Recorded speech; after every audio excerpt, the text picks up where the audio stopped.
2 years ago, from my research, I'm convinced it's much more serious than that. It's more than a loose-knit network. It is a conspiracy. In 1784, a copy of this document was sent to the Illuminist Weishaupt and delegated to foment the French Revolution.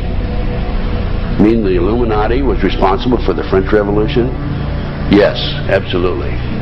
The courier was struck dead by lightning as he rode through Ratisbon on his way from Frankfurt to Paris. What about a little divine intervention there, huh? The police found the subversive documents on his body and turned them over to the proper government authorities. After careful study of the plot, the Bavarian government ordered the police to raid Weishaupt's newly organized lodges of the Grand Orient and the homes of some of the most influential associates, including the castle of Baron Basen-Sonderdorf. Additional evidence was thus obtained, convinced the authorities that documents were a genuine copy of a conspiracy by which the Synagogue of Satan had controlled the Illuminati at the top, planned to use wars and revolutions to bring about the establishment of one kind or another of a one-world government, the powers of which they intended to usurp as soon as it was established. In 1785, the Bavarian government outlawed the Illuminati and closed the lodges of the Grand Orient. In 1786, they published the details of the conspiracy. The new order of the world, our enterprise is now a success. He said these blind slaves say they are free and highly educated, even as they march behind, notice this word, signs. Have you ever taken time to analyze a sign or a billboard or a logo?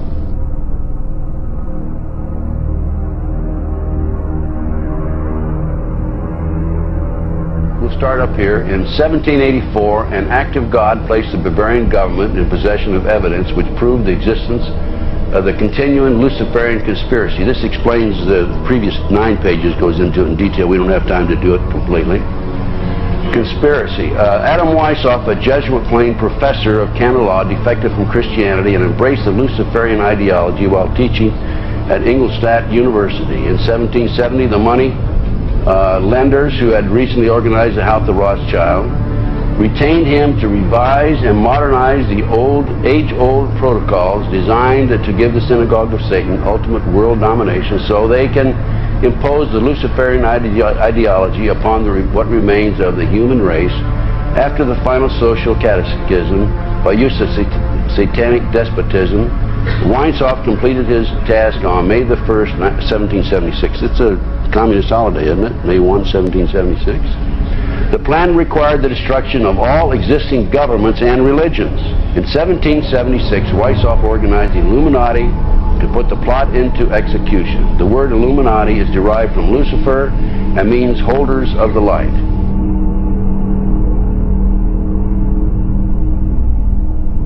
Weishaupt's revised plan required his Illuminati to do the following things to help them accomplish their purpose. 1. Use monetary and sex bribery to obtain control of people already occupying positions in high places in the various levels of all governments and other fields of human endeavor. Once an influential person had fallen for the lies, deceits, and temptations of the Illuminati, they were to be held in bondage by application of political and other forms of blackmail and threats of financial ruin, public exposure, and physical harm, and even death to themselves and their loved ones. Number 12, told those present that they must use their wealth to have candidates chosen to public office who would be obedient to their demands and would be used as pawns in the game by the men behind the scenes. The advisors will have been bred, reared, and trained from childhood to rule the affairs of the world. Number 13, control the press. Number 16, infiltrate into the secret Freemasonry to be used for their purposes. That's been documented many times. Number 17, expound the value of systematic deception, use high-sounding slogans and phrases, and advocate lavish promises to the masses, even though they cannot be kept. I will not forget the wound to our country and those who inflicted it. I will not yield.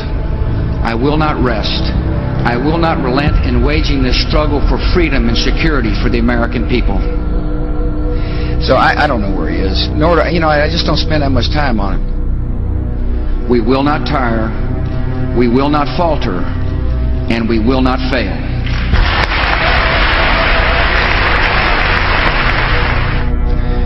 Terror is bigger than one person. And I remember he was telling me how how you're going to see soldiers looking in caves for people in Afghanistan and Pakistan and all these places, and there's going to be this war on terror, which is no real enemy. Who knows if he's hiding in some cave or not? We hadn't heard from him in a long time. Operation Northwoods, the plan called for innocent people to be shot on American streets. This is the Pentagon. For boats carrying refugees fleeing Cuba to be sunk on the high seas. For a wave of violent terrorism to be launched in Washington, D.C., Miami and elsewhere. People would be framed for bombings they did not commit. Planes would be hijacked using phony evidence, all of which would be blamed on Castro to justify an invasion of Cuba 40 years ago. An aircraft at Elgin Air Force Base would be painted and numbered as an exact duplicate for a civil registered aircraft belonging to a CIA proprietary organization in the Miami area. At a designate time, the duplicate would be substituted for the actual civil aircraft and would be loaded with selected passengers, all boarded under carefully prepared aliases. The actual registered aircraft would be converted into a drone, remote-controlled plane, their word for it. Takeoff times of the drone aircraft and the actual aircraft would be scheduled to allow a rendezvous south of Florida. I mean, he's been tested unlike any other president. This 9/11.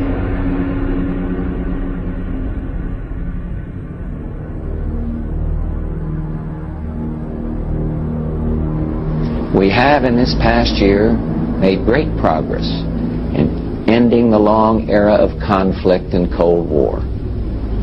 We have before us the opportunity to forge for ourselves and for future generations a new world order, a world where the rule of law, not the law of the jungle, governs the conduct of nations.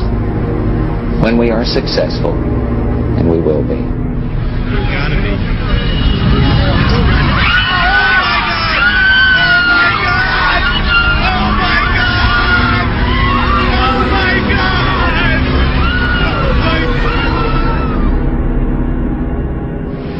He argued that the use of any and all means to reach their final goal was justified on the grounds that the ruler who governed by the moral code was not a skilled politician because he left himself vulnerable and is in unsuitable position to his throne. He said those who wish to rule must have recourse to cunning and to make-believe because great national qualities like frankness and honesty are vices in politics.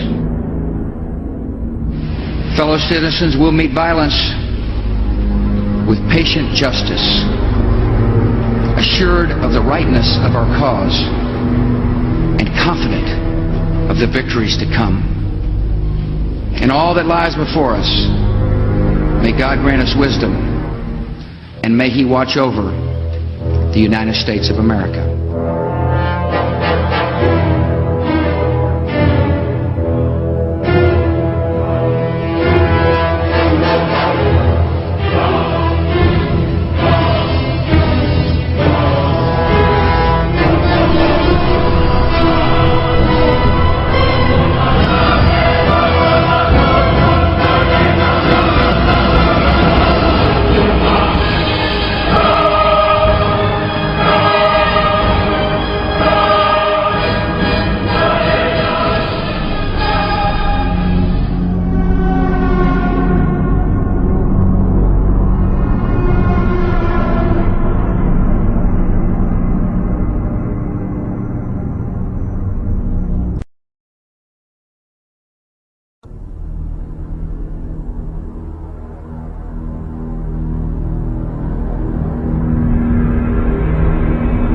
Union Banking Corporation was liquidated by the U.S. government, and Prescott Bush received $1.5 million for his holdings in his Nazi business, and that was the beginning of the Bush family fortune for all intents and purposes.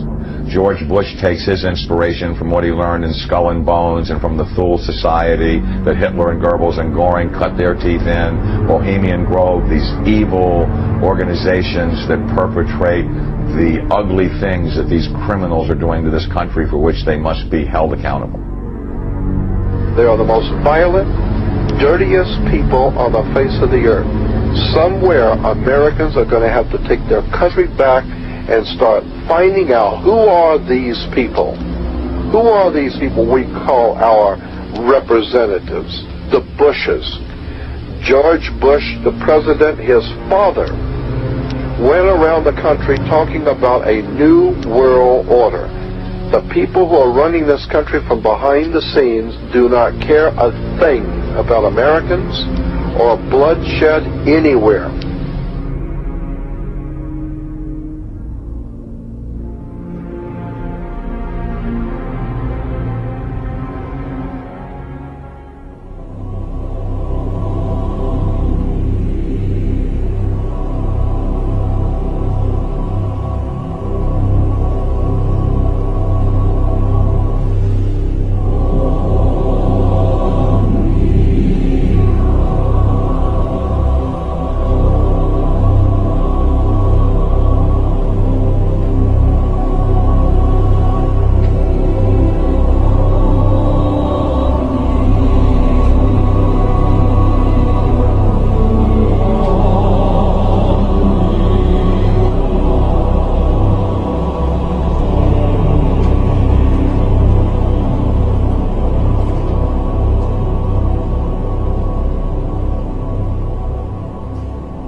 You were both in Skull and Bones, the secret society. It's so secret we can't talk about it. What does that mean for America? The conspiracy theorists are going to go wild. I'm sure they are. I don't know. I haven't seen the web. Number 322. Sir. Were you a member of Skull and Bones in college in Bush? Were you in the same secret society? That's all right. Let me answer this question.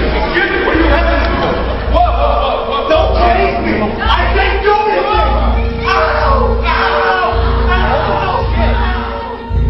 And what you're looking at here, staggeringly, is a group of people, some of the most famous people in America, in long gowns. Behind them there you see a 40-foot stone owl. And there's the fire between them, next to the lake at Bohemian Grove. Now, one might wonder, understandably, why the people that run the banking, political, economic system and the media in America should be dressed in long robes doing a ceremony to a 40-foot stone owl. I think we should be told.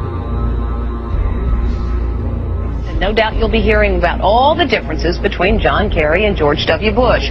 But we've discovered they do have something in common. During their respective college days at Yale, they both belonged to a group called Skull and Bones. He's come pretty close.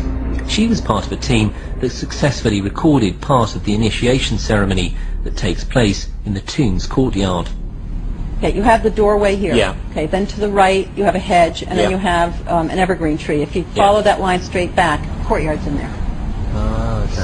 So that's where they have the ceremonies in the outdoor part of it. Part of it was indoors, so we only got to see the outdoor part. Right. We only got and to listen to the outdoor part. God only knows what went on indoors. And what did you hear? What was it you know? You managed to get this unique it was disgusting. It was gross. I mean, they were pretending to murder people. What was the tone of it, though? Was it jokey, or was it quite... No, it wasn't jokey at all. It was sick. It's about the only way to describe it. It was sick.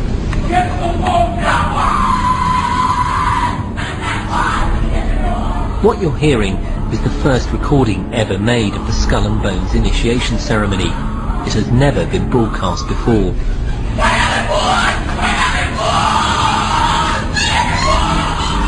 15 new members of the club are being introduced into the macabre rituals of Skull and Bones by the senior students who are about to graduate.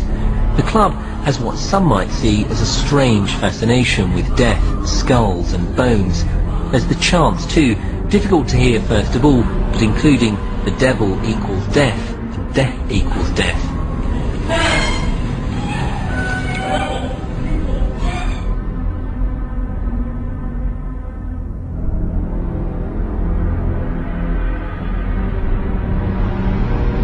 But when you get into a secret society of spirit worshippers, then, and especially when you're invited there by the direction of the higher-ups in the spirit world, you never get out of there alive.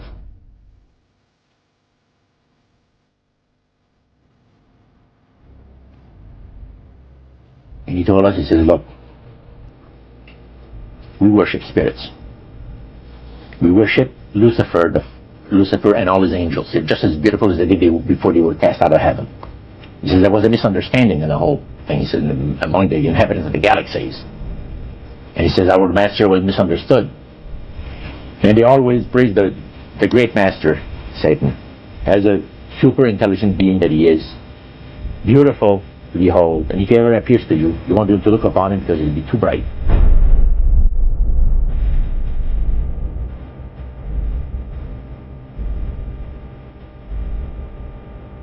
What have Herbert Hoover, Art Linkletter, Jack London, and Richard Nixon all had in common? Well, they've all been members of the exclusive all-male Bohemian Club in California, where every year at this time the elite from around the country get together for 2.5 weeks of fun and games. Among its members are businessmen like Leonard Firestone and Edgar Kaiser, and political figures like Gerald Ford, Henry Kissinger, William French Smith, and George Shultz. President Reagan, Vice President Bush, and Defense Secretary Weinberger are members of other camps. Richard Nixon is a Bohemian, and so are high-ranking executives of such companies as Eastern Airlines, Standard Oil of Indiana, and Bank of America. Privacy is one of the Grove's most cherished virtues. Members may not photograph, record, speak, or write about activities at the retreat. While many public officials are Grove members, the press is a distinctly unwelcome guest. We're from ABC News. Well, get back there. Get back there. Can we talk to somebody in the... Get back there.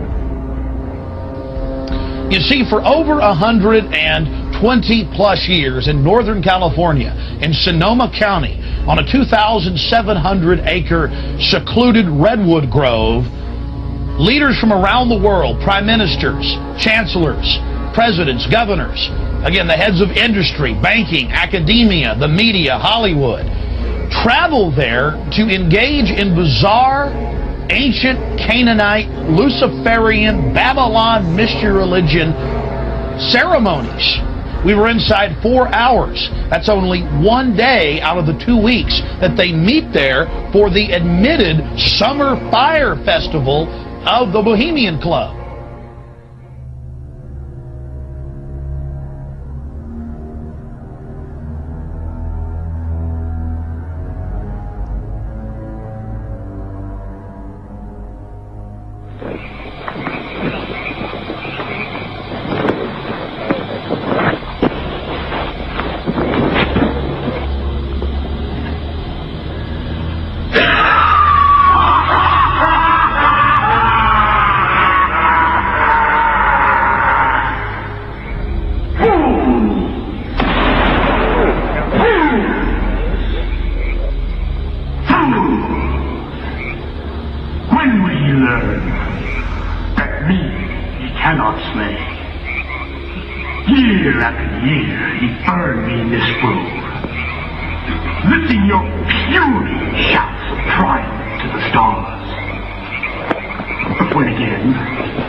shall read the sign. Midsummer sets us free.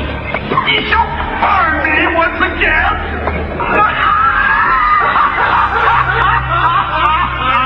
Now but these ways, which hither ye have brought from regions where I reign, ye fools and priests, I spit upon your fire. Hail, fellowship's eternal flame. Once again, midsummer sets us free.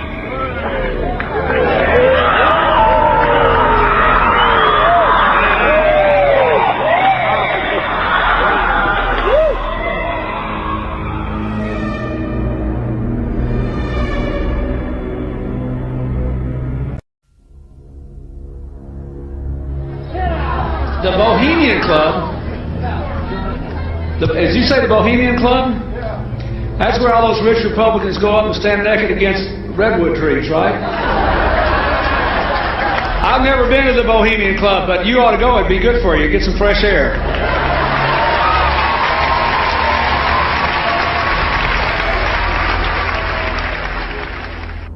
One last question.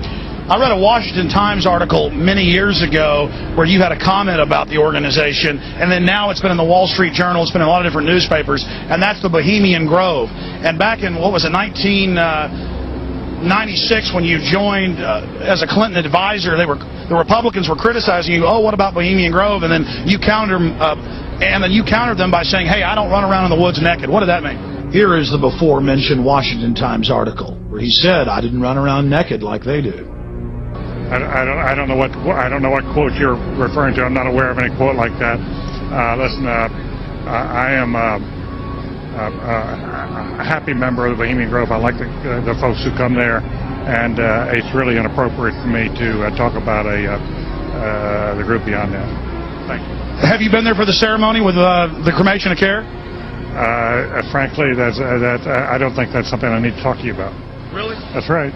Well, I'm Alex Jones, and I snuck in there in 2000. I'm the guy that blew it wide open and got the video. It's been on national TV. Well, I disrespect you for that. You do? I do. But there's a lot of big public officials going in there. Don't we deserve to know? I don't know anything about you, and I don't know anything about your film. But if you go in there with an understanding, you violated that understanding by releasing that film, and I don't respect you for that. Really? But we have public officials. I'm sorry. You took an understanding when you went in there that you would not do that film. And did you have an understanding when you went in there? No. Did you crash it? Yes. Yeah, and it has no trespassing signs there, too, doesn't it? No, they put them up after. Oh, I'm sorry. I'm sorry, sir. I've been there before. I know what the circumstances are, and I'm sorry you violated the understandings. That was not a gentlemanly thing to do. But what about the ritual? Is the ritual gentlemanly?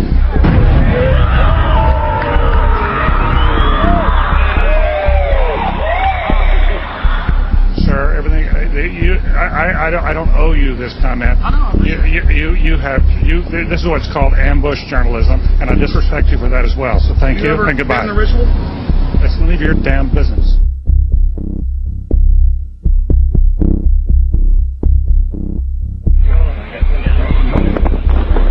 Wow. Prince of all mortal wisdom, owl of Bohemia, we beseech thee, grant us thy counsel.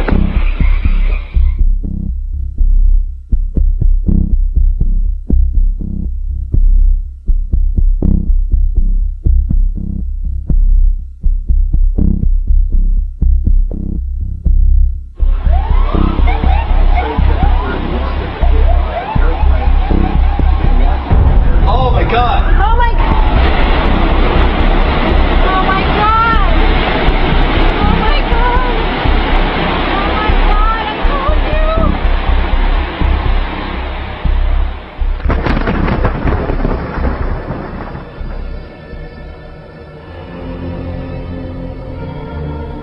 you. Today our nation saw evil, the very worst of human nature.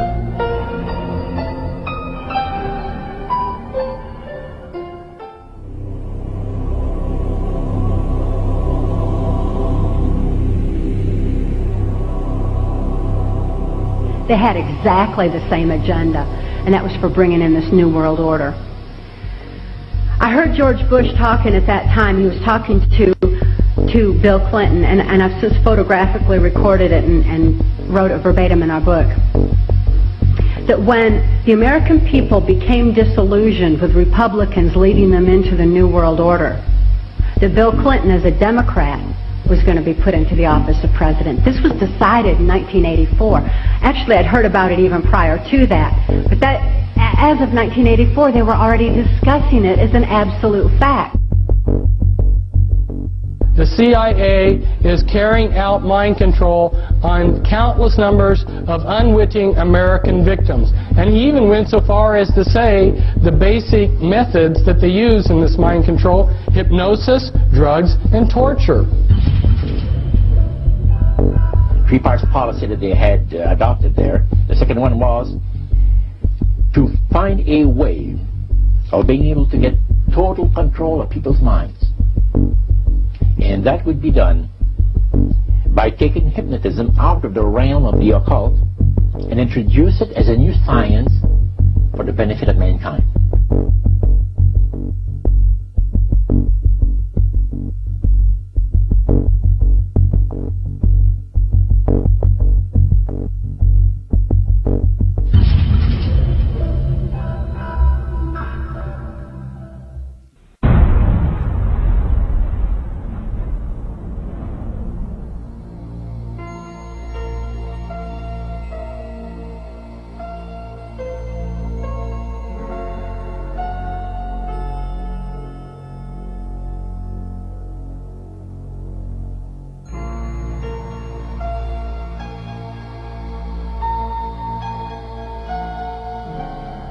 Reflecting a policy of genocide either against the Tibetan people themselves or against their culture.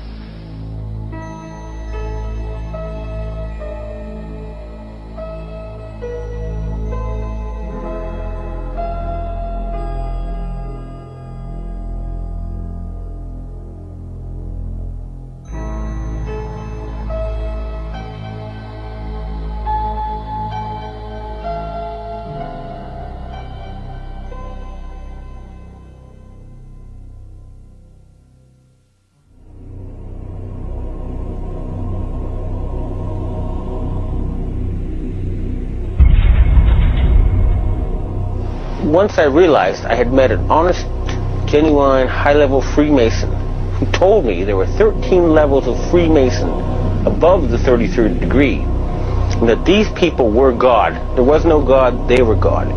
So I asked them about their plans to kill people, and they said, yes, there are too many people on the planet. We need to get rid of several billion. And war doesn't seem to work, so we're going to use disease and starvation.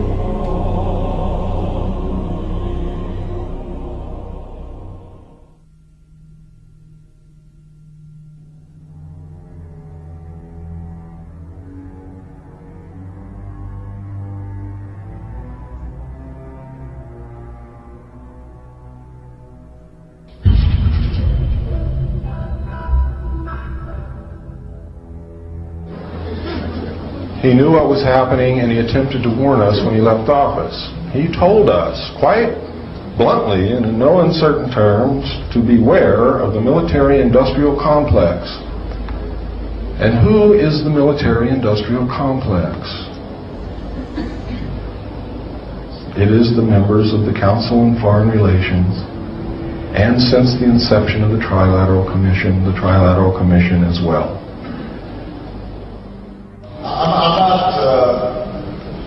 The Council on Foreign Relations, I don't know if I'm an official member. I've spoken there before. It basically is just a forum where a bunch of people talk about foreign policy. Was made up of the Executive Committee of the Council on Foreign Relations. Now, it is extremely significant that you understand that the first 6 members from the government, along with President Eisenhower, were also members and longtime members of the Council on Foreign Relations. They believed in that organization. They believed in its goals, which was one world government.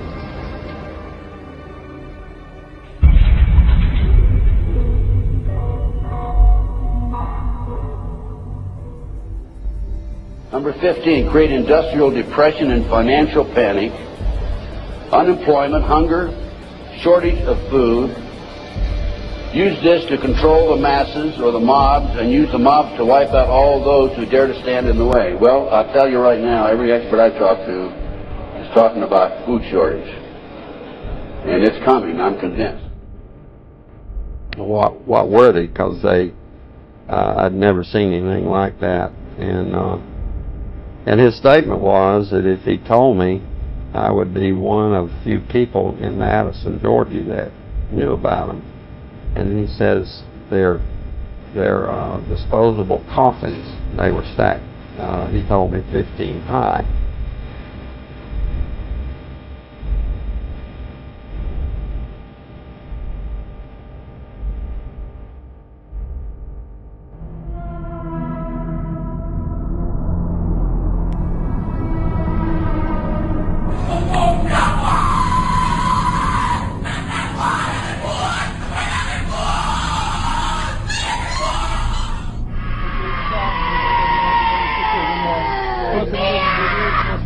È di Cristo, è di Cristo, è di Cristo.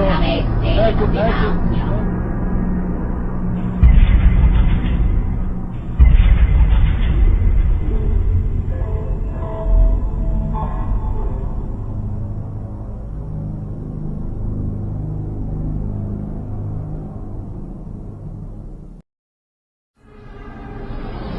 One of the driving forces behind this movement, the Illuminati, is the satanic cult movement in this country today.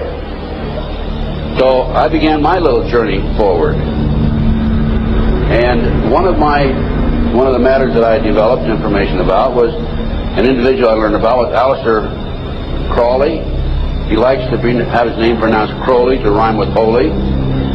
And the Satanists today, and for the number of years in the past, have basically used his philosophy and his writings as a guide. He had so many Masonic degrees that you could fill up 5 pages of a book with them. This guy was probably the most highly honored Mason in the world. He styled himself the wickedest man in the world. He believed himself to be the great beast. And he changed his name to Aleister Crowley, so it would add up in both English, Hebrew, and Greek Kabbalah as 666. In 1904, Crowley had a communication with an extraterrestrial being named Iwas. And this being, through his wife, kind of a channeling type operation, brought forth a book that was called the Book of the Law in 1904. And this book declared that the slain and risen God, i.e. Jesus, had stepped off the throne, and that a new God, the crowned and conquering child, was taking his place. As a result of this, Crowley proclaimed the end of Christianity and the start of Crowleyanity. Crowley taught that the way you could live forever was by vampirizing little children sexually. And he personally bragged of having slaughtered 150 male children in 1 year. This is why he was called the wickedest man in the world. And now listen to this sentence, folks, closely. For the highest spiritual working, one must accordingly choose that victim which contains the greatest and purest force. A male child of perfect innocence and high intelligence is the most satisfactory and suitable system. We're talking about human sacrifices.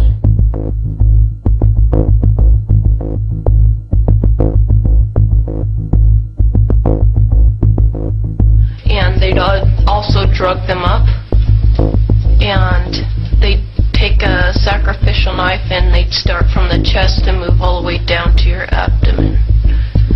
And then that's how they sacrificed, and they'd collect the blood and they'd drink it. When the mid-September through mid-November, they sacrifice babies, and nothing but babies, because they need the pure blood of the untainted children. And I didn't understand what it was like. I just can't believe I'm seeing this every year of my life. I've experienced that, and that was the hardest part for me. It's like hearing those babies literally scream and cry, and then seeing their blood flow. was taken to a basement. He was crucified alive. First he was skinned. Why is it that no one knows this? Because there's Satanists in the police force and also in the government, the army. They're everywhere. They're even on the council of the representatives of the United States also. And they're silenced because this is not being exposed because they don't want it to be exposed. Because they're really good at lying and hiding things. Rebecca, what happens to the people that want to come out of Satanism? They get killed. They get followed. They get taken. They get sacrificed in front of the congregation of the Satanic Church. Why? Because they know too much information about the Satanists and who their names and places of where they keep the people underground, and they just know too much information. It's like being in a gang or in a mafia. You don't get out alive without consequences.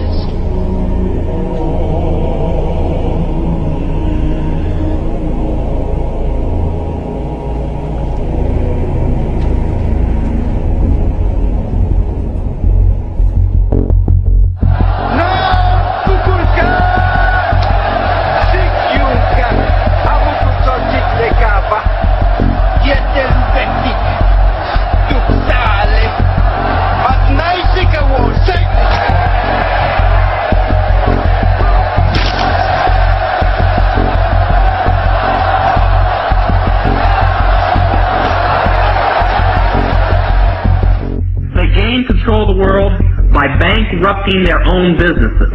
The Illuminati owns most, I would say 99 9/10 of the stores that you walk into and shop and the gas stations you go to.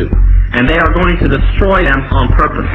And the idea of taking over is to bankrupt the whole world where nothing is of any value and the currency does not exist anywhere, and then come back and solve all the problems.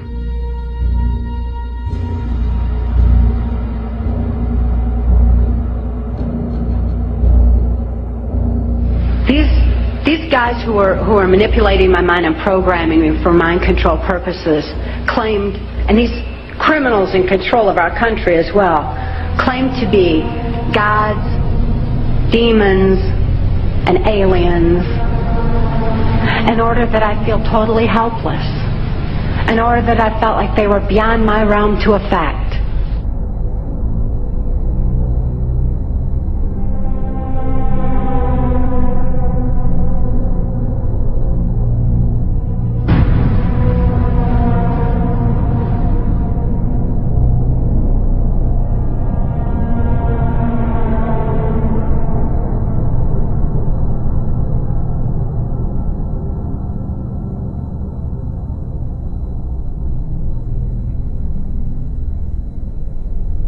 Why do they keep the aliens in a Faraday-shielded environment?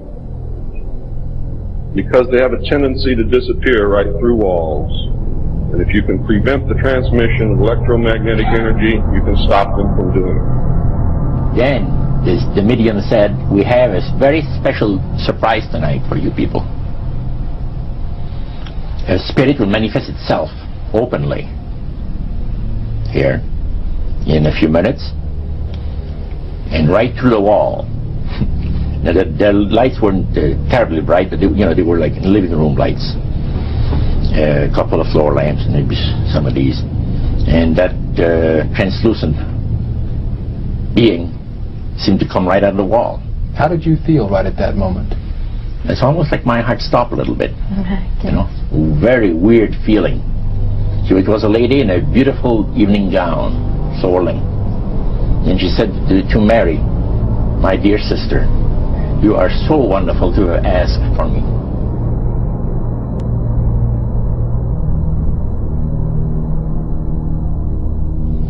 So, he said the supposed spirits of the dead that you're talking with are demon spirits. They're fallen angels. They're beautiful beings. Just said it out, just like that. Oh, yeah. It didn't make you uneasy when he said they were... Well, it shocked you a little bit, something that you first hear mentioned to you. He said, you guys have got a great future ahead of you. Because we've been told, the high priest of our society, secret society, has been told that the master has very special plans for you too. Now, what did he mean by the master? Satan. He said that she was made successful in her singing career by a dear friend of hers that was the same age as she, and died when she was 18 years of age. And Loretta was trying to get into the singing world, you know, but she says, I had no success at all. Until one night I was sitting in bed reading a book, and she says, who walks right through the wall but my friend, the spirit of my friend? And she says, Loretta, I'm going to make you a very famous person in singing Western country music, and I will be with you all the time. She said, her voice went through me, the power. See? And you saw this in a television documentary? Yeah. This was, I believe, 1976 it took place. Now, the priest explained that when people believe in this business, they are actually opening themselves to be completely deceived by demon spirits, because it gives the demon spirits an opportunity to impersonate the dead. See? And for people to believe their lies. Isaiah 14 and 11 even speaks of vials being built into his body. Vials are pipes. The piper is calling you to join him. The Illuminati doesn't produce rock music to entertain you. They don't produce rock music to make money. They don't need that money. They own everything anyway. They do it to put demonic influence in your life.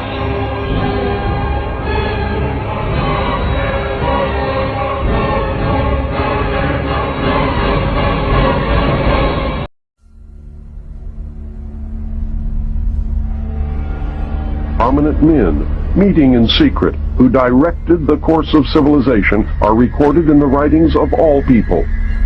The oldest is the Brotherhood of the Snake, also called the Brotherhood of the Dragon, and it still exists under many different names. The Brotherhood of the Snake is devoted to guarding the secrets of the ages and to the recognition of Lucifer as the one and only true God. If you do not believe in God, Lucifer, or Satan, you must understand that there are great masses of people who do. And their beliefs and actions based upon those beliefs will affect me. The important fact to remember is that the leaders of both the right and the left are a small hardcore of men who have been and still are Illuminists or members of the Brotherhood. They may have been or may be members of the Christian or Jewish religion, but that is only to further their own ends.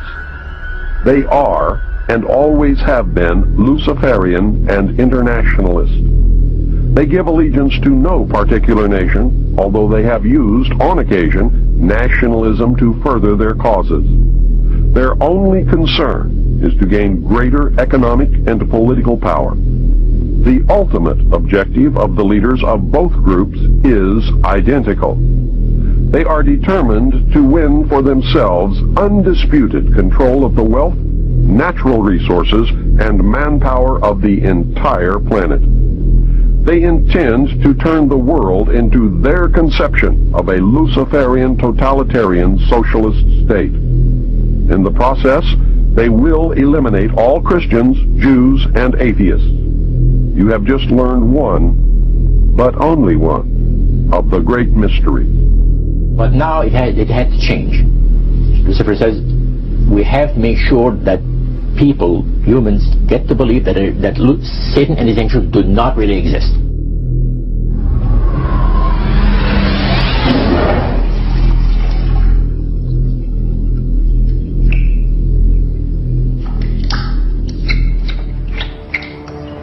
That's what they're trying to do. They're trying to disconnect us from multidimensional infinity so that we don't see the world from that perspective. And therefore see through the illusion and see through the nonsense and see through the lies. And then once they've disconnected people, they then program this lower level of our consciousness with a reality that suits them. And therefore, the only information that they have to get a fix on how they see life themselves and reality in general is through the eyes and the ears.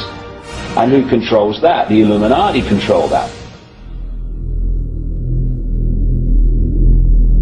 They're trying to disconnect us from multidimensional infinities, and then once they've disconnected people, they then program this lower level of our consciousness with a reality that suits them.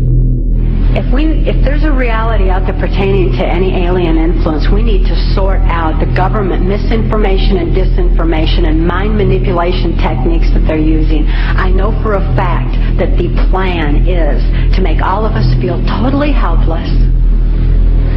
That what's happening is beyond our realm to affect because we've been taken over by aliens. That our Independence Day is dawning. So beware of that. Understand that those criminals have been keeping information and technology from us under their blanket of national security. They are 25 years ahead of us at least. They're way ahead. So when they say, it's aliens, and they show us some incredible technology, don't fall into the trap of feeling totally helpless, that this is beyond our realm to affect. Superstition begins where knowledge leaves off. And they have been keeping knowledge from us for a long time. People have all kinds of belief systems. And I'm sure each and every one of you has various and different belief systems as well. I'm not saying that there's no such thing as aliens. That would be foolish of me to even say anything like that at all. But what I am saying is that it was my experience that these were people claiming to be aliens. Some people in this world are about to destroy the sovereignty of nations, take away our Bill of Rights. The UFO thing is integrally tied into this in some way. I'm not exactly sure how, but if extraterrestrials are real, then they're controlling everything, believe me. If they're not real, they're being used as a threat from without to scare people into coming into this one world global unity of humanity in order to face that external threat. And in the process, we're going to lose. The ordinary man will lose. You need to understand, disinformation is deliberate deceit to hide other things. And so there's so much of that. And some of it is surprisingly well-sponsored disinformation. I'm going to sum up this talk and mention an overview of the alien agenda. The alien agenda is really decimate the planet, to take the remaining human subjects as slaves, and the aliens would use this planet for their own means. My question I'd like to ask is this: if the aliens have a 1,200 IQ, can speak all these languages, and are so powerful, what prevents them from just taking over? Well, it's a good question. We are an alien species to them, and our germs have a tendency to kill them. They're also a dying race, and they're in far worse condition than anybody with the worst case of terminal cancer. They are in need of us to some degree. And some of it is surprisingly well-sponsored disinformation. So I think my question is actually to Clifford Stone. You said that you had seen aliens on a craft that had crashed. I wondered if you could describe what they looked like. I could, but it would probably take a whole lot of time. The reason I state that, when I got out in 1989, we had cataloged 57 different species. You have individuals that look very much like you and myself that could walk among us and you wouldn't even notice the difference.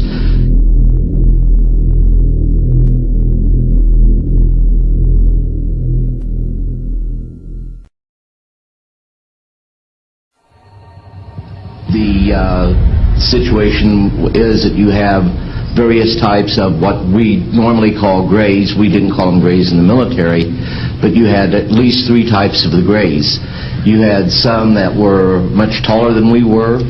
The unique thing that I'd like to point out for the most part is that the entities that we did catalog were in fact humanoid. Now this created a situation where the scientific community was trying to figure out why that would be the case, because you would expect that if life evolved on other planets, that they would take on some type of other being, so to speak, not necessarily look humanoid or be bipedal such as we are. But apparently we got quite a few of the species out there that are humanoid in appearance, and that creates a question that yet has to be answered by science.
Does that explain some of the visual glances of these things?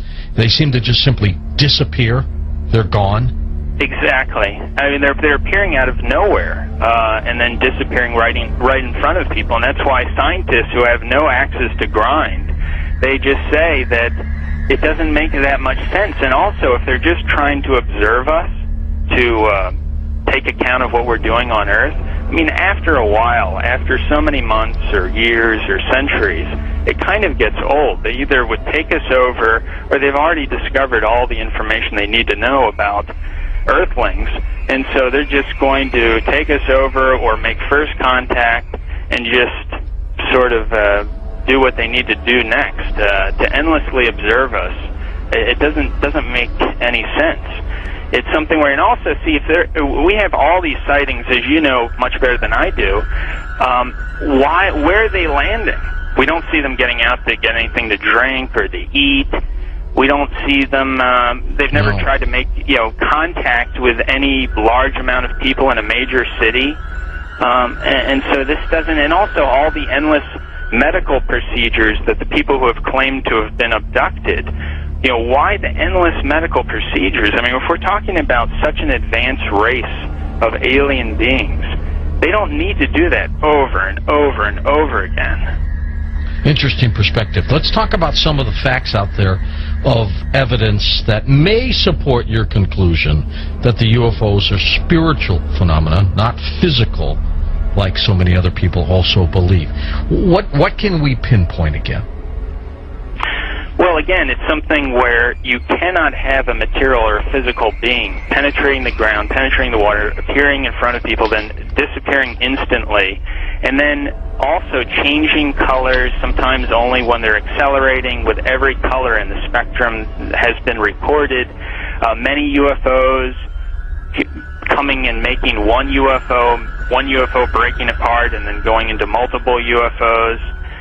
It doesn't make sense. And then not only just that, but to get into the fact of how far they're traveling and the speeds that they would have to travel, and just the other problems with cosmic dust and traveling at the speed of light, and then running into those bits of cosmic dust, the explosions that would be created, the amount of energy that would be consumed in traveling from these distances. Just all those kinds of things really scream out that you're dealing with a spiritual phenomenon, not a material or physical phenomenon. There does seem to be a deception here, because I've always wondered, my gosh, if they're that benevolent, if they're that understanding of humankind, make yourself available. That's why some of these other scientists have said that they seem to be trying to set people up to deceive them as if they are aliens, but the facts just say that they can't be that there's something else. It doesn't make any sense, and there's something else, a psychological deception that's going on here. And many of these scientists say, I don't know what it is, but we've concluded that it's got to be that.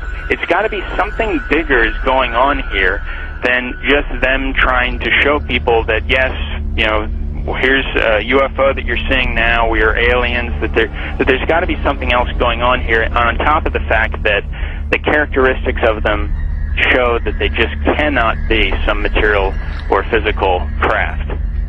Do you think humans are involved in the deception? I'm losing my voice here. I gotta pop it back. As far as I think there have been deliberate hoaxes that have been perpetrated, and it's an interesting statement. I mean, there are many that could be quoted, but Gordon Creighton, who I know you know of him, probably, who died in 2003, he made this statement in the British journal Flying Saucer Review.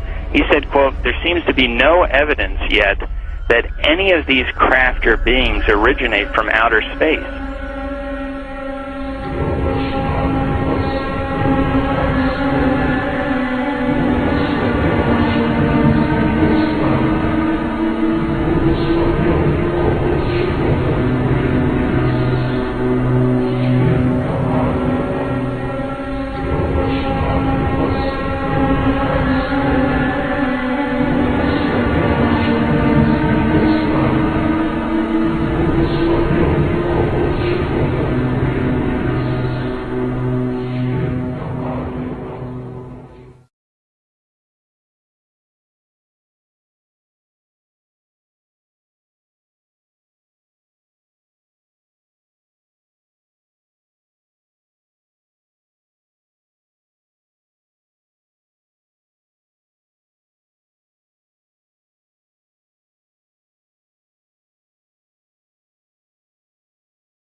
They appear to have the ability to materialize and dematerialize without a trace. One of the great mysteries of the UFOs isn't seeing them, is trying to figure out where are they when you don't see them. Some people say, well, they're from another galaxy. Most physicists will debunk that for lots of reasons. They seem to pose that way, but for lots of, if they came, if there are that many coming from another galaxy, you think you'd sense the traffic. We'll come to that with some more reasonable explanations, and you're going to discover the two top researchers in the last century, really, is Jacques Vallée, France, and J. Allen Hynek, the American. Now, J. Allen Hynek was head of astronomy at Cornell, and he set out to debunk this nonsense about UFOs, and he became one of the most ardent, competent, balanced researchers in the trade. J. Allen Hynek, he died a few years ago. Both of these respected researchers came to the conclusion that they're not intergalactic. For lots of physics, there are a lot of physics rebuttals to that conjecture. They both argued that these things are demonic.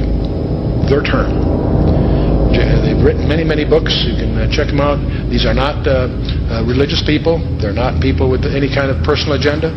But they came to the conclusion that these things, on the one hand, and by the way, we take for granted that we strip away the nonsense and the hoaxes, set that aside. There's tens of thousands of files you have to wallow through. When you cut through all that, there's still a core group, a substantial core group of real events that need explanation.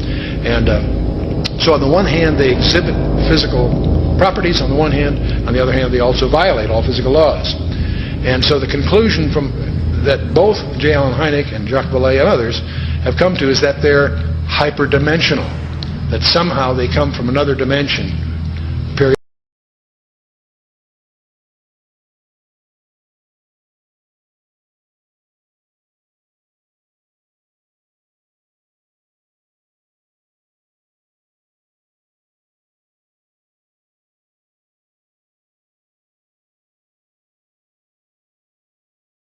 Are hyperdimensional. They're not from some other galaxy.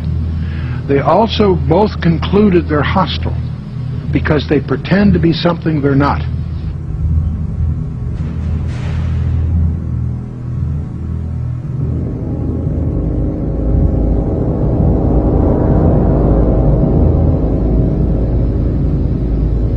You guys getting the image? Franklin, we see a long line, a couple of star-like things, and a lot of things swimming in the foreground. Can you describe what you're seeing? Well, the long line is a tether, and there's a little bit of debris that kind of flies with us, and it's illuminated by the sun at such low angles. So there's a lot of stray light, and it's getting washed out quickly, but Claude is trying to do a quick, good job here adjusting the cameras. It wasn't until a few years ago that I really started to get into researching all this information, looking at, going through thousands of pages of information about UFOs that just confirmed, what I had already believed about this phenomenon. That I believe the evidence clearly points that they are, in fact, demons. And, there are others, Brother Michael, who are now beginning to believe that as well. So you're not out there all by yourself anymore. So these demons would make them then spiritual phenomenon. I would take it, right? Yeah, I think when you look at it, there's certain characteristics that everyone will agree has been seen and demonstrated also by these UFOs, such as they penetrate the ground, they penetrate water, they disappear in front of people, they appear right in front of people. One person will see a UFO and the person next to them will not see the UFO. They change colors, sometimes only one accelerating. They change shape, they change size. Many people have made the comment that they seem like they're alive almost. And so these are all characteristics of something that's not a physical or material being or construction. It's got to be something that's a spiritual phenomenon with those kinds of characteristics.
somewhere between 1 and 3%, various polls agree, somewhere between 1 and 3% of Americans claim that they have had an abduction experience. That's over 5 million people, or in that neighborhood. Not a few thousand deranged people, not a few, disaffected. This is, we'll talk a little more about this. This is a very, very disturbing phenomenon in the counseling profession. Now, part of the problem of the UFOs is they have some paradoxical behavior. On the one hand, they're seen by multiple competent witnesses. They are plotted on radar, sometimes multiple radars simultaneously. They leave tangible traces on the ground, sometimes radiation, evidence of burning and other things. So they are apparently real in the sense of being physical, on the one hand. There are photographs. Sometimes they show up on photographs, sometimes they don't. But here's the problem. While they seem to be tangible on the one hand, they exhibit behavior that can't possibly be physical. They can go in excess of 6,000 miles per hour without sonic booms. What on earth does that mean? I'd like to know how they do that trick. They've been plotted making right-angle turns at over 16,000 miles an hour. That defies the laws of physics. That's now perhaps the most disturbing thing of all. They appear to have the ability to materialize and dematerialize without a trace. In his book, Secrets of the UFOs, ufologist Don Elkins made the following observation. I have found that some people can achieve the contact phenomenon simply by being hypnotized, and the same general message permeates over 90% of the millions of words received by thousands of people around the world. No one knows what hypnosis is. No one knows what goes on in the mind. It's an altered state of consciousness like yogis and witch doctors have been practicing. It loosens the normal connection between your spirit and your brain, and of course if the hypnotist can't control you, make all kinds of suggestions, make you think things are happening that are not happening, make you think you have powers that you don't, experiences that you haven't, even implant memories. Other beings, if there are other minds out there, they could also do the same thing.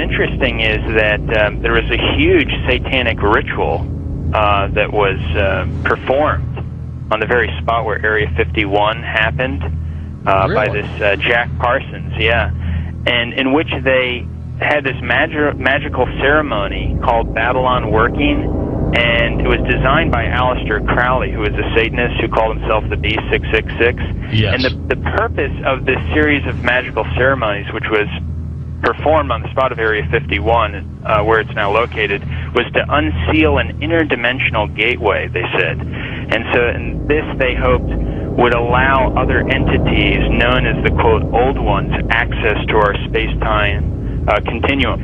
And this witness said that he saw Jack Parsons rip a hole in space-time there, and he said that something evil flew in. And one other interesting point is that Aleister Crowley, who was a Satanist, who called himself the B666, as I just mentioned, he claimed to have contact with some kind of alien named Lamb. And this Lamb, he drew a picture of this alien that he was in contact, receiving messages from this being. And the picture that he drew of this alien, it's a striking resemblance to the common gray ET drawing.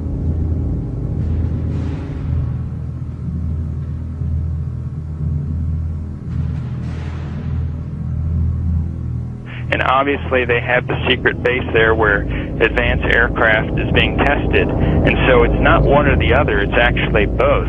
And what's interesting is this fellow Jack Parsons, who was the main person involved in the satanic ritual, he was involved in creating some of the most advanced technological stuff that we have right now in rocket propulsion systems. He was even involved with a lot of stuff that NASA does. They even named a crater on the moon. It's called the Parsons Crater. It was named after Jack Parsons. Right. So you see all the connections here. You know, I've long believed that if there is satanic activity on this planet, and I believe there is, if they are in constant communication with these demons, or even if they conjure them up, Brother Michael, is it possible they do with their rituals and things like that?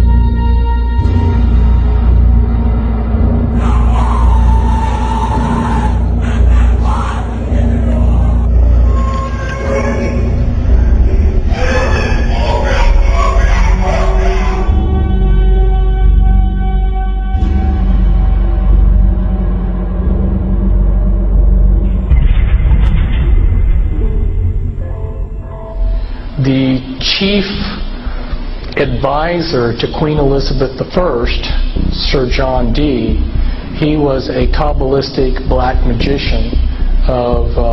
He had gone to the continent and learned from the top Jewish Kabbalists black magic, and he was the chief advisor in the British Empire. And he created Enochian magic and the Enochian language, which the Illuminati, which are hiding behind the Jehovah's Witness headquarters, they use Enochian rituals. Sir John Dee conjured up demons or angels, okay, with his black magic.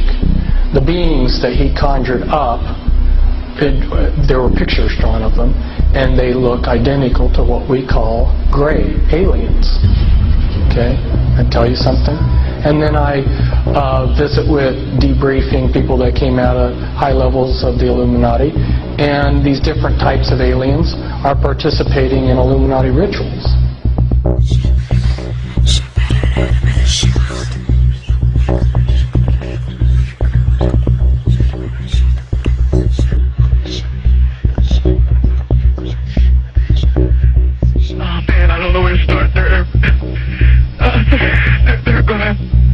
They'll triangulate on this.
The air, and we're on a backup system now. It's the government, or I don't know. It has to be something, though.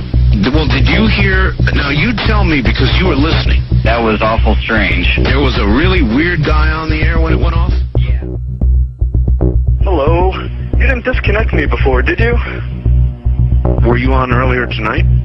No, not towards the the end of the last hour, you said, east of the Rockies, you're on the air, and your voice was immediately replaced by the operator saying, your party has not connected. Well, see, as you can now tell, I don't screen calls. So what happened, obviously, was that I answered the phone just at the very instant that you had been ringing, as long as they were going to let you ring. Yeah. And so that occurs, obviously. Sometimes I go to a line and it's dead and nobody's there, and that's what's happened. You know, we just were on the cusp there. Anyway, I'm glad you made it back through. Yeah, you got all my paranoia buttons running. I always get very nervous when I call you. I'm Brian. I hung up on you last week.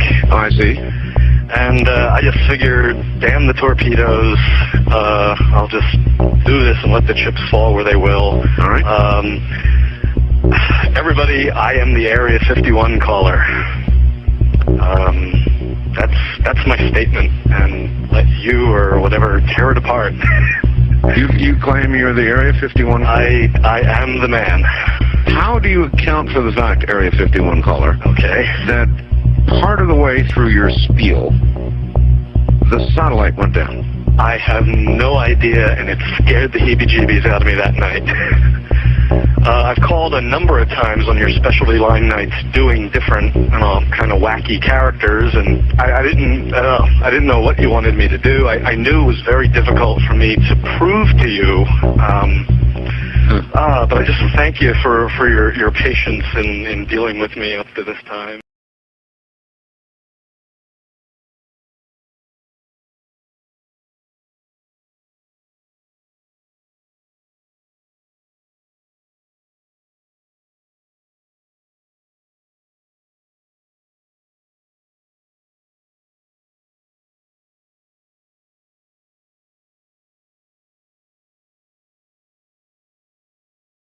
If we were facing an alien threat from outside this world. And yet, I ask you, is not an alien force already among us? What could be more alien to the universal aspirations of our peoples than war?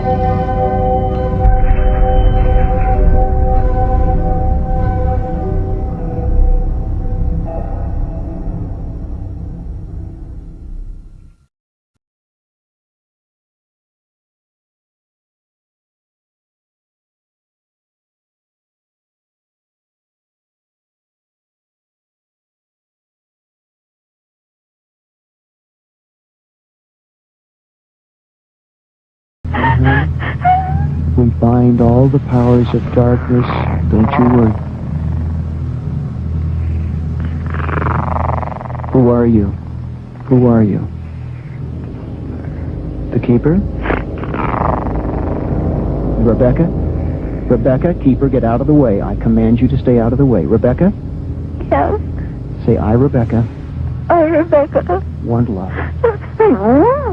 Stay out of the way, Keeper. Stay out of the way. I want love. I want out. I want out.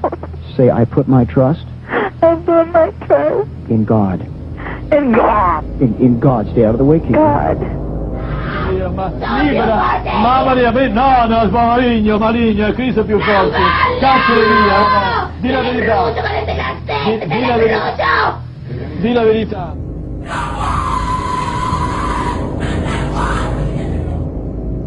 So what they're doing in effect is using the secret society network they've set up to manipulate these bodies into power, but in doing so they're putting themselves into power because they're controlling the mental and emotional processes of these vehicles.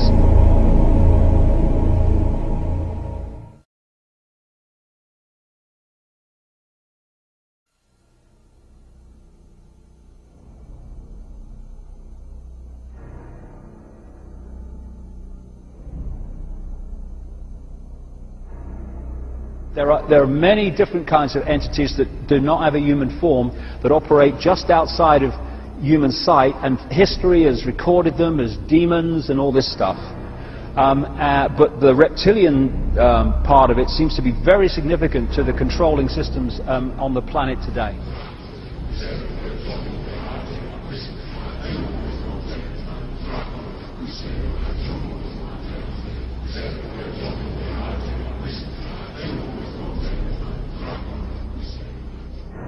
Today, there's a lot of genetic experiments and the Nephilim being created that are hybrids, and this is a very important part of what the Illuminati is doing.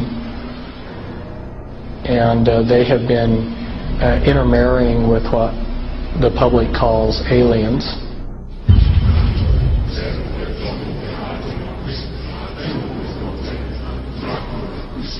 So that these people aren't human as we would know human. They've been pretty thoroughly demonized.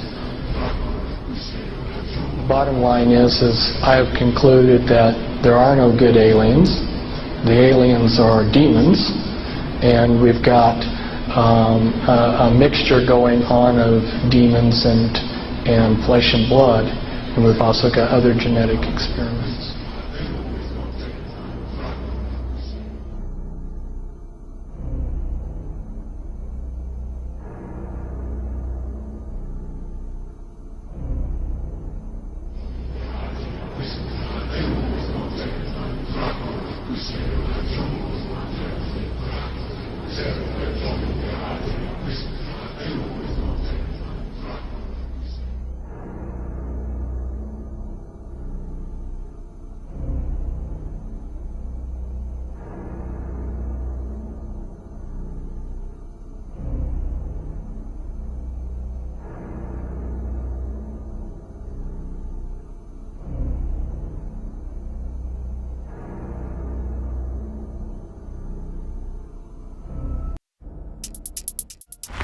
They have a vibrational sympathy with that which interbred with them.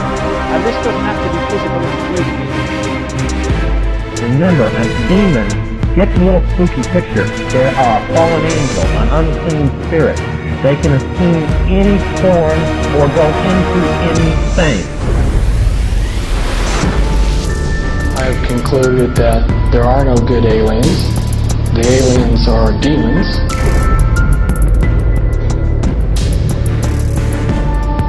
We can establish through this testimony that these objects of extraterrestrial origin have been tracked on radar going thousands of miles per hour, stopping and making right-hand turns. That they use anti-gravity propulsion systems, which we have already figured out how they work. That extraterrestrial life forms have been retrieved, and their vehicles have been taken and studied thoroughly for at least 50 years.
says at the end of this is, He will give you 666.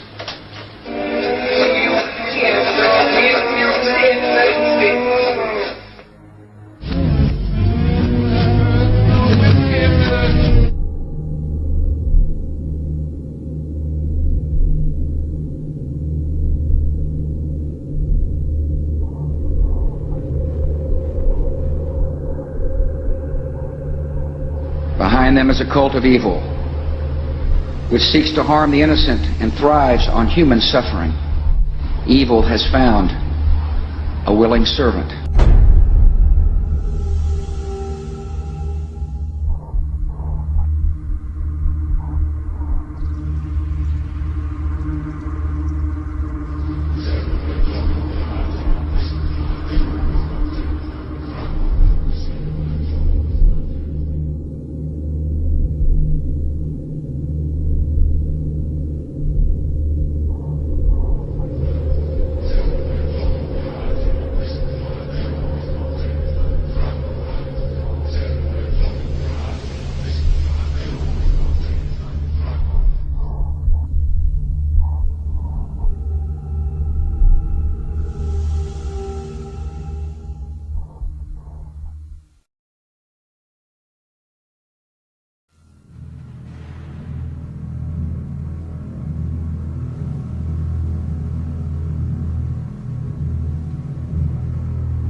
Make a list of hypotheses.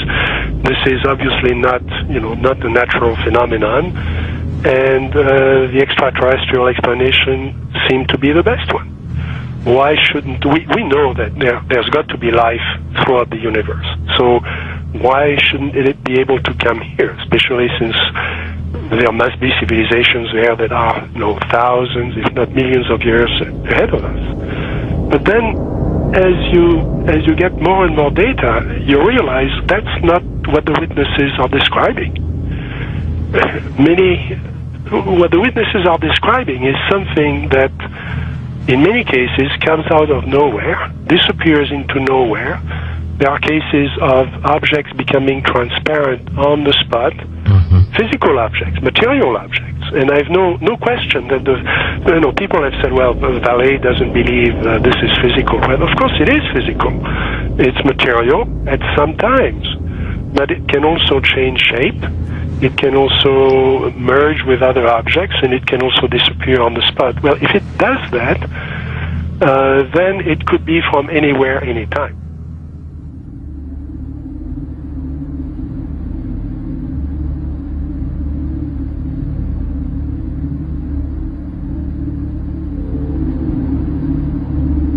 We always try to discredit the old legends, trying to say, no, these people were crazy, they thought everything was possible.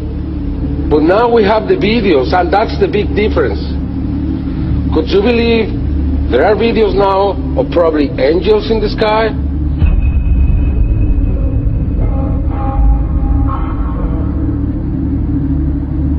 And then I started looking at some of the things that didn't fit.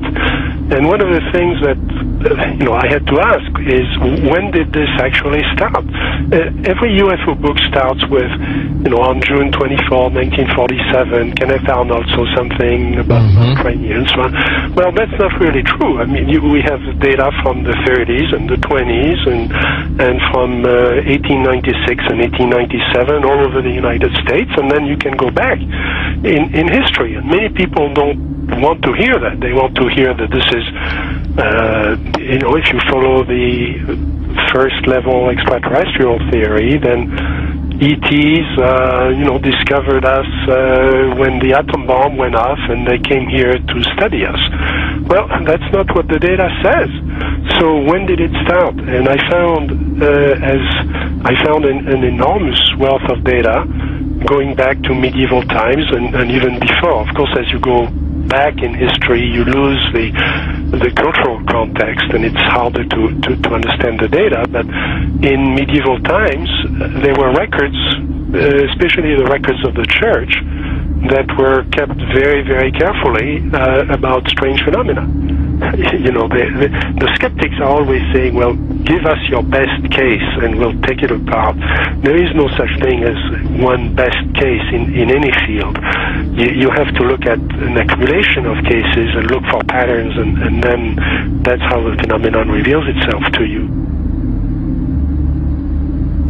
And for a long period of time, or for a period of time, I believed it was extraterrestrial. I now believe it is interdimensional, the phenomena. In other words, we're looking at so-called spirit beings from another dimension. And I back this up in the new book by equating it to ancient manuscripts where these beings manifested to human beings and what their reactions were, and then comparing it to reactions present day of people who have had encounters, and the similarities are striking. Because first of all, you say to yourself, why would let's say anyone deliberately crash saucers in Roswell, New Mexico, and then allow the bodies to be retrieved? What are these bodies, in fact? And it took me a long time to figure this out. And this is a theory, okay? There's a difference between the grays, the little guys, right, that we see that have now been enculturated with the big black slanted eyes that are about 4 feet tall. All right, those, let's just call them the grays because pretty much everyone knows them as grays. But there's another creature which people and abductees talk about that they see on board the ships, and these are tall beings, and they assume different forms. Sometimes they can appear as reptilian, other times they can appear as insectoid, other times they can appear as Nordic. In other words, in my opinion, they're shapeshifters. Now, why would I say that? What backs it up? There's a scripture, once again, from our spiritual handbook, which says that basically fallen angels can appear as angels of light if they so choose. Okay. They can appear as angels of light if they so choose. That's a shapeshifter, but it shapeshifts. It can appear as whatever it wants to appear. Insectoid, reptilian, who knows what the thing really looks like. In my opinion, it's probably a reptilian. Apparently there was some sort of a confrontation, there was some sort of a war between these beings, sides were drawn up, and we're kind of like, we're almost like cannon fodder in a way. It's unseen war, which is happening in another dimension all around us that we don't see.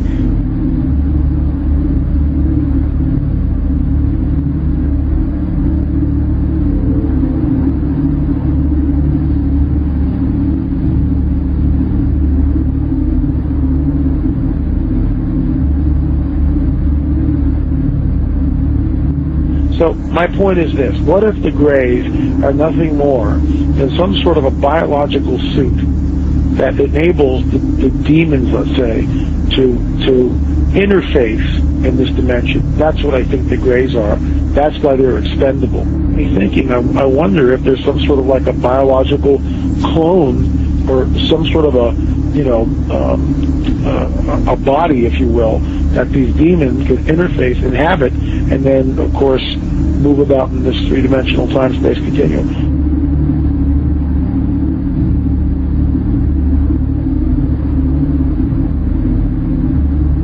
When you go back and you read the Book of Enoch, which, by the way, is found in the Dead Sea Scrolls, it amplifies the mischief that these fallen angels got into in and around the time of Genesis 6, which is why it was a global flood, because the Nephilim were on the earth, and these guys were all over the earth, and some of these skeletons that have been unearthed specifically in Turkey were over 30 feet tall.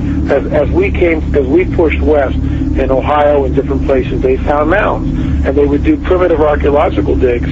And this is documented. I'm not making this stuff up. They found skeletons, oftentimes, that reached over 9 feet in length, with 6 fingers, 6 toes, and red hair. Now, one of the great mysteries of the West is what happened to these giants. There was nearly 60 skeletons brought out of this cave, but today they're nowhere to be found. Is it that there is some kind of archaeological cover-up that has occurred here?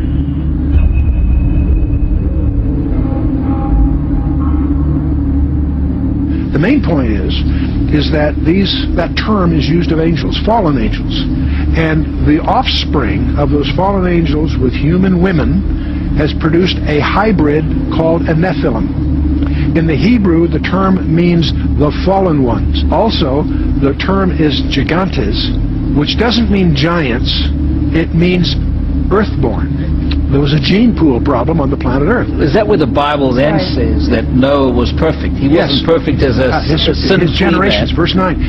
He was perfect in his generations. The word DNA. perfect is tamim, meaning physical defects.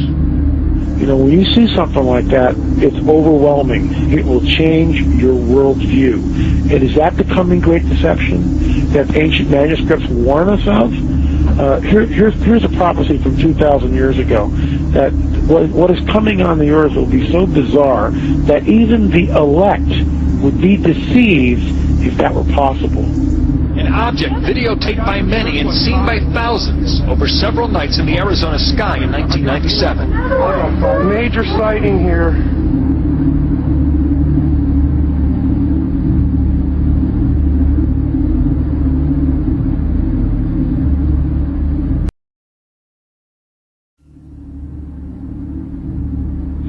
I believe that many of us were shown these documents over the years so that later we would talk about it. I mean, how can you keep the existence of extraterrestrials, if they were real, a secret? And how could anyone keep quiet knowing that they had seen documentation, official government documents labeled top secret, that expressed that these extraterrestrials were real and had visited this earth? I wanted to know just how true all of this was, and I began a program of research to find out if extraterrestrials were real.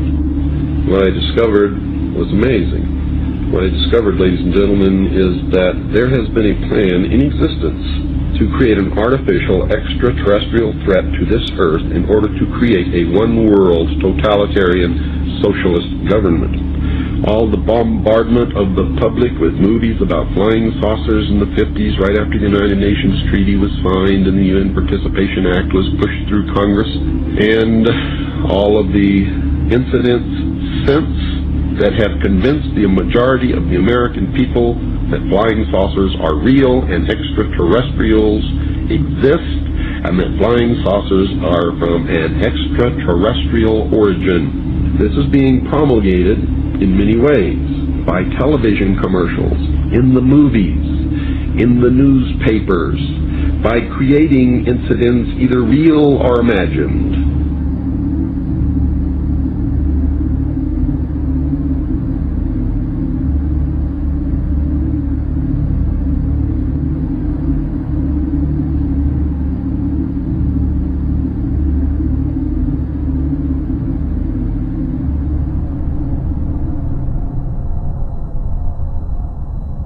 I mean, how can a nuts and bolts spacecraft, you know, two objects that are supposed to be made of metallic steel, fly into each other at thousands of kilometers an hour, become one object and then fly off in another direction?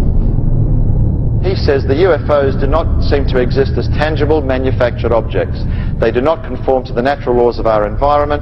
They seem to be nothing more than transmogrifications tailoring themselves to our abilities to understand. The thousands of contacts with the entities indicate that they are liars and put-on artists. The UFO manifestations seem to be, by and large, merely minor variations of the old-age demonological phenomenon.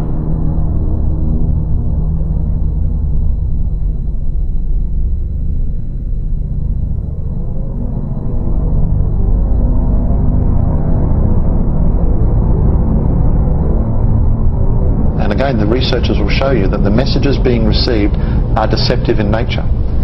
They will tell you things like, well, you know, we've come from Venus or Mars in the 60s. That was the messages. Well, we now know that's impossible. Now they say they come from Sirius or Orion or Zeta Reticuli or somewhere far off, where we can't test those claims. And that's the problem. And some of the stories they've told us, like that, we know to be demonstrably not true. And if someone comes to you, Chris, and tells you a story and does all these things and says, I'm here to help you, but then does brutal things to you and then lies to you, then I don't think trust is a good place to start.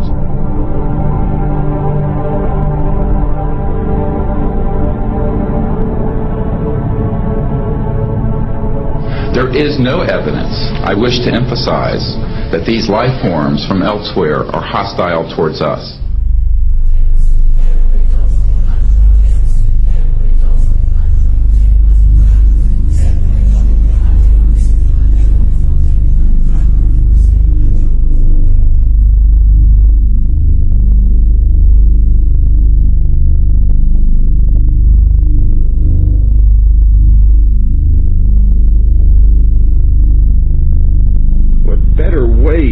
Implement a plan to bring about a one-world government than to create the possibility in the minds of the people of the world that we are being threatened from some other species, from some other planet, and do it in a way that if anybody questions it or challenged it or wants to talk about it publicly, that they are ridiculed.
My mind balked at the idea of believing that maybe all of my friends and all the bloods, innocent blood spilled by all my friends, and they had died at the hands, and the altar of corporate greed by a bunch of occultists.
People have asked me in the past, quite rightly, I understand it, why would someone give their life to this conspiracy, this global takeover, in 1500 or 1650 or 1820, when they knew they were never going to be around to actually see it happen, which is what they're trying to do now, playing the cards they're playing now.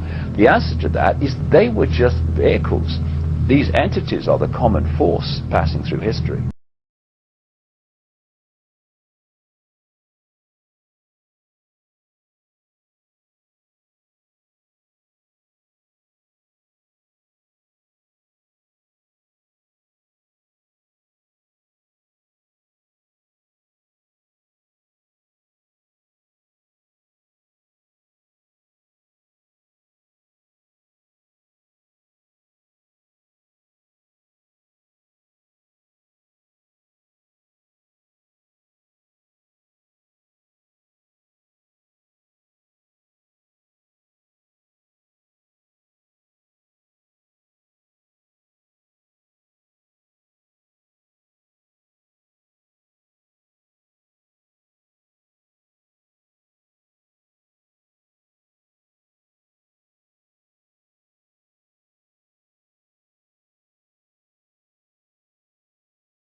In other words, demons can inhabit a person. Then you also must know that demons can and do inhabit inanimate objects. I've seen it happen over and over again.3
点22分14秒时，一个直径1米多的光球从空中落到了洛阳镇欧凯电器有限公司厂门里侧。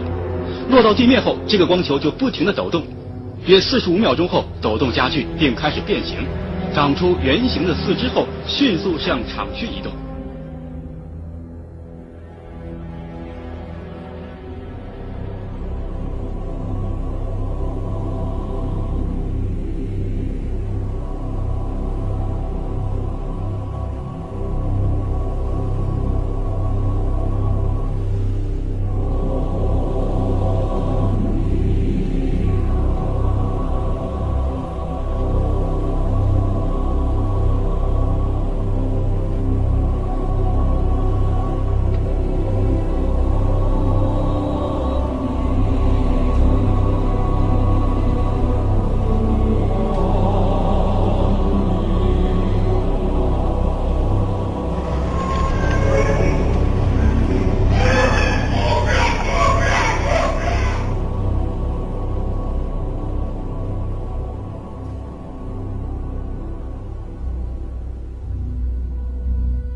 And said you're going to see guys going into caves looking for people that they're never going to find. You know, he's laughing about the fact that you have this war on terror. There's no real enemy. He's talking about how by having this war on terror, you can never win it because so it's an eternal war, and so you can always keep taking people's liberties away. And I said, how are you going to convince people that this war is real? He said, but the media can convince everybody it's real. I mean, you know, it's just that you keep talking about things, you keep saying it over and over and over again, and eventually people believe it. Our war on terror begins with Al-Qaeda, but it does not end there. Multiple intelligence estimates have warned that Al-Qaeda is actively planning attacks on the United States homeland from its safe haven in Pakistan.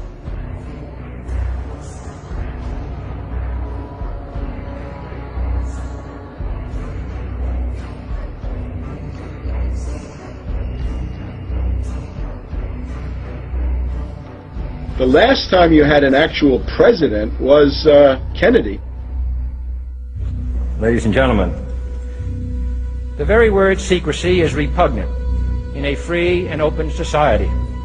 And we are, as a people, inherently and historically opposed to secret societies, to secret oaths, and to secret proceedings.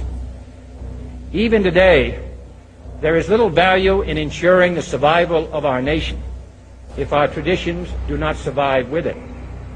And there is very grave danger, for we are opposed around the world by a monolithic and ruthless conspiracy that relies primarily on covert means for expanding its sphere of influence, on infiltration instead of invasion, on subversion instead of elections, on intimidation instead of free choice, on guerrillas by night instead of armies by day. It is a system which has conscripted vast human and material resources into the building of a tightly knit, highly efficient machine that combines military, diplomatic, intelligence, economic, scientific, and political operations. Its preparations are concealed, not published. Its mistakes are buried, not headlined. Its dissenters are silenced, not praised. No expenditure is questioned, no rumor is printed, no secret is revealed. But I am asking your help in the tremendous task of informing and alerting the American people, confident that with your help, man will be what he was born to be, free and independent.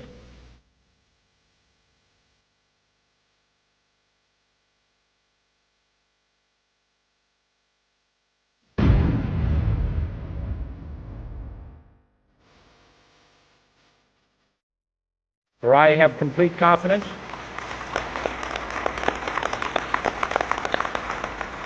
in the response and dedication of our citizens whenever they are fully informed.